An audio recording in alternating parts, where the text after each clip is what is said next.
ਕੱਲ ਅਸੀਂ ਪਾਕਿਸਤਾਨ ਤੇ ਹਮਲਾ ਕੀਤਾ। ਸਿਰਫ 2 ਸ਼ਹੀਦ ਕੀਤੇ ਤੁਸੀਂ? ਹਾਂਜੀ, ਤੇ ਆਪਣੇ 20 ਮਰਵਾ ਲਏ ਆ।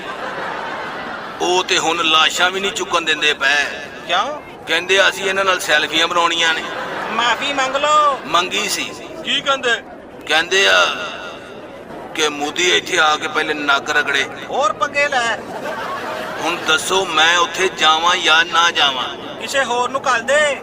ਕੋਈ ਵੀ ਤਿਆਰ ਨਹੀਂ। ਸੁਸ਼ਮਾ? ਸਾਫ਼ ਇਨਕਾਰ। ਤੇ ਫੌਜੀ? ਉਹ ਤੇ ਕੱਲ ਦੇ ਕਿਤੇ ਲੁਕ ਗਏ ਨੇ। ਹਾਲਾਂਕਿ ਮੈਂ ਇਨਾਮ ਦਾ ਵੀ ਐਲਾਨ ਕੀਤਾ। ਅਗਲੇ ਕਹਿੰਦੇ ਆ ਕੋਲ ਰੱਖ। ਹੁਣ 2 ਹੀ ਰਸਤੇ ਰਹਿ ਗਏ ਨੇ। ਕਿਹੜੇ? ਜਾਂ ਬਾਰਡਰ ਤੇ ਜਾ ਕੇ ਗੋਲੀ ਖਾਵਾਂ ਜਾਂ ਆਪਣੇ ਆਪ ਨੂੰ ਗੋਲੀ ਮਾਰ ਲਾਂ। ਦੱਸੋ ਹੋਰ ਕੀ ਕਰੀਏ? ਗਏ ਸੀ ਤਮਾਸ਼ਾ ਲਾਉਣ, ਆਪਣਾ ਸ਼ੁਗਲ ਲੱਗ ਗਿਆ।